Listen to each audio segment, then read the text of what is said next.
In 2020, one of the brightest futures in the NBA is the Dallas Mavericks. They have a future MVP in Luka Doncic, who is only 21 years old, who's already putting up, has the most triple-doubles in the whole NBA. They have an elite second option in Kristaps Porzingis, and although he is not healthy a lot, whenever he's healthy, he is domination. And today, we're going to be looking at the expectations for the 2020 to 2021 Dallas Mavericks. Now, before we get started, it would be greatly appreciated if you subscribe to the channel. Here on the Mix channel, we're going to be doing daily NBA videos. So if you want to join the squad, really appreciate you subscribe. We're going to be doing every NBA team, your favorite teams, your enemies, all of that stuff. So remember to subscribe, hit that like button, hit the notice so you never miss an upload. Now let's begin. Well, first, let's look at their offseason moves. And the first move they made was trading Josh Richardson and the 30th pick. They got Josh Richardson and the 30th pick for Seth Curry. And there they selected Tyler Bay at 36. I like this deal for both sides because for the Sixers, Seth Curry has the second best field goal 3-point percentage of all time.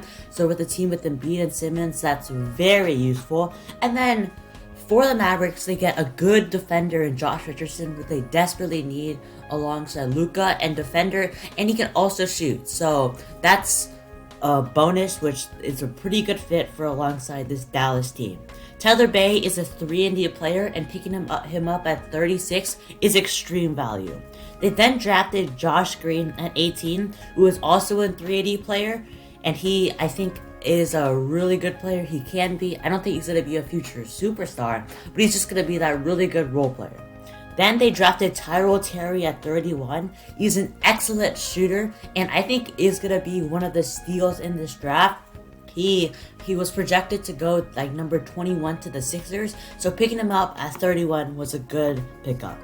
Then they traded DeLon Wright and Justin Jackson for James Johnson. Now this is to kind of clear salary for 2021 because DeLon Wright is on a multi-year deal and Justin Jackson is too, while James Johnson is just on a 1-year big deal. He is just a good vet, he's a good defender, and he's just going to provide that energy that this Mavericks team needs. Then they signed Trey Burke, re-signed him to a 3-year, $10 million deal. He is a good shot creator, and he kind of revived his career with the Mavericks in the playoffs, so good to see him return. They then got Willie Cauley-Stein to a 2-year, $8.2 million deal. He's a good defensive big, and is a good backup to run the bench. And the thing is that both Burke and Willie Cauley-Stein were all from the mid-level exception, so that's always good. Now, looking at the Mavericks' potential moves, I think that they definitely need both defense and a veteran. Now, I think that James Johnson will help a lot with being a veteran with his second-degree black belt, or to fight Marcus Morris, which is very essential. But I still think they need some more vets, and hopefully they can get players like Kyle Korver, try to get someone like Andre Iguodala, or just people with playoff experience, or maybe even championship experience. Now, with Dorian Finney-Smith being your best perimeter defender, I think they need someone who can at least slow down people like LeBron James, Kawhi Leonard, and Steph Curry. I'm not exactly sure who that is, but I think they desperately needed it. If they can get Isaac Okoro somehow in this draft, but of course they didn't, that would have been a really good pickup, but they still need that really good defender. And then, next we're going to look at the cap space of the Mavericks and how having this cap space while also being a good team can be really good. They no doubt want Giannis Antetokounmpo, maybe even Paul George, Jrue Holiday, Victor Oladipo, and people like that. With most of their team being expiring deals, they have room for a max contract, which, like I said before, Giannis, those people, they can definitely sign them. Dallas is a big city, and you're paired up with Luka Doncic and Kristaps Porzingis, who are elite players and are very unique. And Luka is a future MVP, so everyone wants to be with Luka. And so it's going to be interesting how they're going to keep cap space. Their big contract is Kristaps Porzingis, but it's fine if you have one big contract. Then there's people like Tim Hardaway expiring. They will have to get rid of the Dwight Powell $12 billion contract. I think they can do that pretty easily. They traded Seth Curry for Josh Richardson expiring deal to help out with that. So they are definitely looking for that extra cap space.